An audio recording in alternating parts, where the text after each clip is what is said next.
there, and welcome to The Fact. I am Ozner. And I am Alejandro Emiliano Fabiano Antonio. Alright, shut up. Alright, today, why Dynasty Warriors is in fact awesome. I was into Chinese history before this game ever came out. So, naturally, it was applicable to my interests.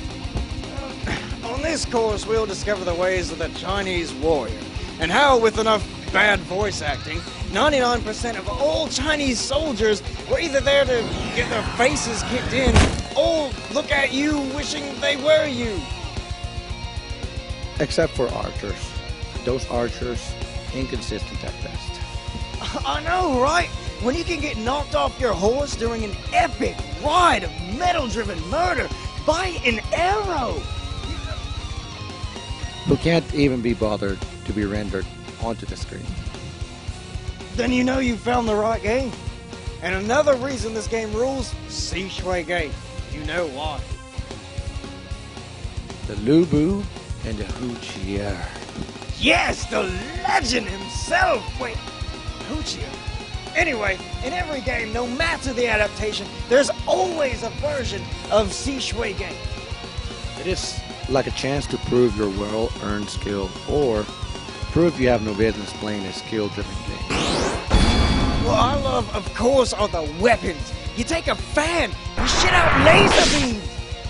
How can it get any better than that? In 4, they bursted out piercing beams of light, stunning and killing everything they touched, as they should. But in recent games, your fan burps up this awkward floating testicle that floats around pointlessly for a couple of seconds, then remembers its reason for being summoned and seldom kills anything. Well, moving on, Meng Huo, the furry avenger. That thing is ugly and loud. Dumb enough to worship. And when he runs on all fours, he's as fast as a horse. Makes sense of that, Dynasty Warriors. Also, a lot of his attacks involve being a complete doofus and just falling on top of you. Or, anyway, back to why Dynasty Warriors is awesome. Well, first off, I'm not playing so I can catch up on my history. Well, I mean, of course not. I mean, who wants to play a game where you're going to be honest Abe? I mean, really, I want to play a game where I'm Abraham Lincoln, vampire hunter.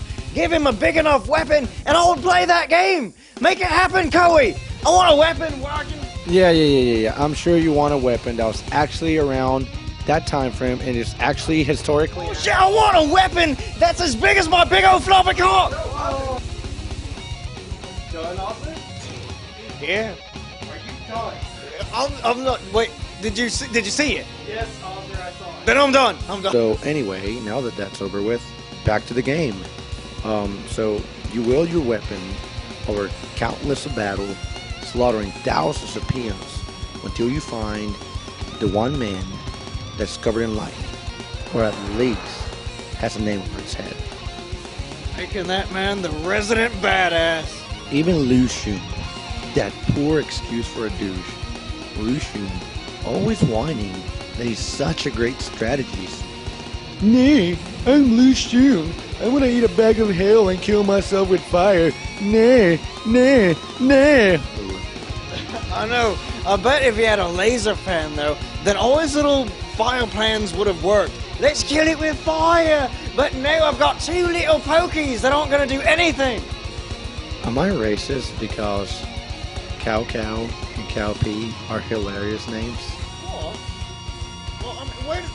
Anyway, well, if you want to play as a bucket of cow piss, 2 cows and a bucket of their... Also, I've always wondered where they stash all their items. You ever wondered that? Like, at first it's understandable, but then, later on, I'm curious where they shove all the extra items that they get. Back to the topic at hand, Alejandro. Rituals of fabulous death. Anyway, all gaming logic aside, Dynasty Warriors does actually provide a decent amount of challenge for the player. But let's face it, if we want to create a character, partner up, charge Si Shui Gate, and face the Dynasty legend himself. Lubu. Blue boobies. So go ahead and make that Peach Garden oath with your two greatest friends. Learn to live in their shadows because you'll never do anything like they do. And then go and play a real game, and you will realize why Dynasty Warriors is in fact awesome.